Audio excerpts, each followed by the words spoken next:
आला हज़रत इमाम अहले सुन्नत मुजद्दिद दीन व मिल्लत मौलाना इमाम शाह अहमद रज़ा फ़ाज़िल बरेली रहमतुल्लाह ताला अलैह। अल्लाह ताला ने ना आपको बड़ी फ़जीलतें दी, अज़मतें दी, शानें दी, कल्म बेमिसाल दिया, हुनर बेमिसाल दिया, फ़क़ाहत बेमिसाल दी, उसूल में, तफसीर में, मानी में, फ़क़ाहत में अल्लाह ने बहुत ज़्यादा दर्जा दिया। फिर अल्लाह ताला ने उन्हें कुछ और खुश नसीबियाँ भी अता फ़रमाई। शागिर्द दिए तो बेमिसाल ही दिए, खुलफ़ा दिए तो बेमिसाल ही दिए। और किसी इंसान को अगर अल्लाह अता करते करते करते करते सारा कुछ मिले, लेकिन अगर उसकी औलाद ठीक ना हो तो फिर भी कमज़ोरी रह जाती है। अल्लाह ताला ने ना आला हज़रत फ़ाज़िल बरेलवी पर करम ऐसा किया कि उन्हें जो औलाद दी वो भी बेमिसल बेमिसाल ही अता फ़रमाई। बड़े साहिबज़ादे हुज्जतुल इस्लाम मौलाना हामिद रज़ा ख़ान साहब और छोटे बेटे मुफ्ती आज़म मौलाना मुस्तफ़ा रज़ा ख़ान साहब रहमतुल्लाह, जो बड़े साहिबज़ादे थे ना आला हज़रत के, हज़रत हुज्जतुल इस्लाम, जिनका आज उर्स मनाया जा रहा है। हज़रत हुज्जतुल इस्लाम रहमतुल्लाह ताला अलैह ने तमाम उलूम अपने वालिद गिरामी से सीखे और 19 साल की उम्र में मुकम्मल दरस निज़ामी से फ़ारिग हो गए और इस तरह फ़ारिग हुए कि फ़तवा लिखने लगे और इस तरह फ़ारिग हुए कि उनको अरबी अदब में कमाल हासिल था। बेहतरीन अरबी बोलते थे और बेहतरीन लिखते थे और बेहतरीन अदीब थे, अरबी अदब के बेहतरीन आलिम थे। उनके फतावा हामदिया और दीगर कुतुब उनकी इल्मी शाहकार उस पर वो दलालत करते हैं।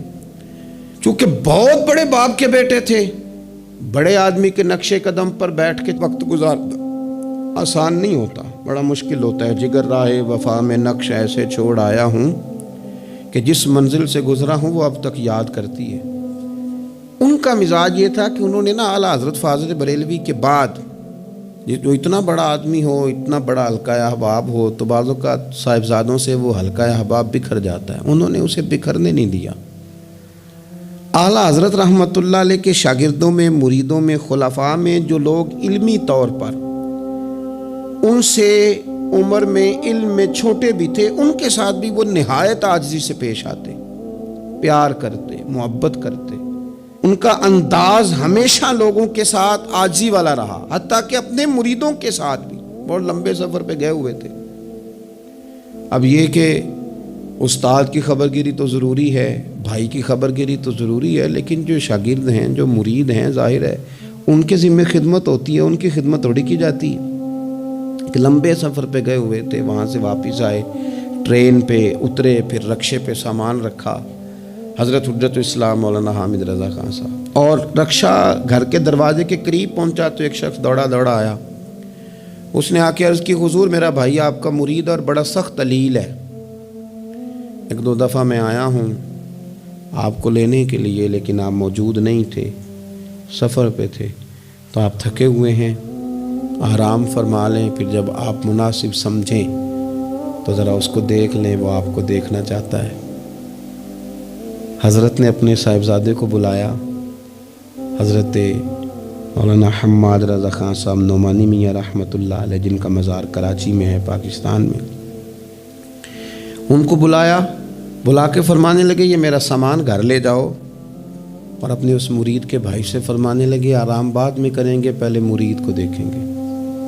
मैंने सुना है वो बन संवर कर मेरी अयादत को आ रहे, पहले ना मुरीद को देखते हैं। उसने कहा, हुज़ूर आप आराम कर लें, बाद में आइएगा। फरमाया, नहीं, बेचारा मुंतज़िर होगा, तकलीफ़ में होगा, पहले उसको देखेंगे, पहले उसकी खबरगिरी करेंगे।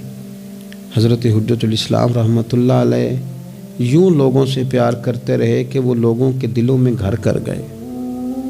फिर हज़रत मुहद्दिस आज़म पाकिस्तान जैसे लोग, हुज़ूर मुफ्ती आज़म फरमाया करते थे, मौलाना सरदार अहमद को ना मौलाना हामिद रज़ा से इश्क था।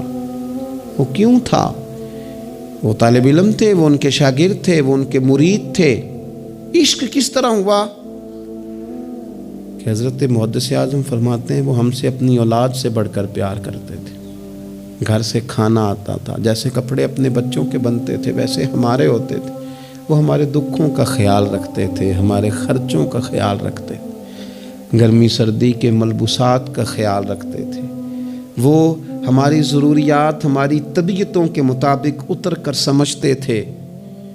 بس پھر انہوں نے اس طرح کا پیار ڈالا، اس طرح کی محبت انہوں نے دلوں میں پیدا کی کہ حضرت مولانا حامد رضا خان صاحب اپنے سے بڑوں کے بھی محبوب ٹھہرے، اپنے معاصرین کے بھی محبوب ٹھہرے۔ وہ کس طرح کی شخصیت تھی جن کے ان سے بھائی بھی پیار کرتے تھے، جن سے ان کے مرید بھی پیار کرتے تھے، شاگرد بھی پیار کرتے تھے۔ اور پھر خدا تعالیٰ نے ان کے وہ اندر کا حسن ان کے ظاہر پر اتنا نکھارا تھا کہ لوگ کہتے ہیں جو ان کے چہرے کو دیکھتا تھا وہ دیکھتا ہی چلا جاتا تھا، دیکھتا ہی چلا جاتا تھا، وہ دیکھتا ہی چلا جاتا تھا۔ اللہ تبارک و تعالی ہمیں ان بزرگوں کے نقش قدم چلنے کی توفیق عطا فرمائے۔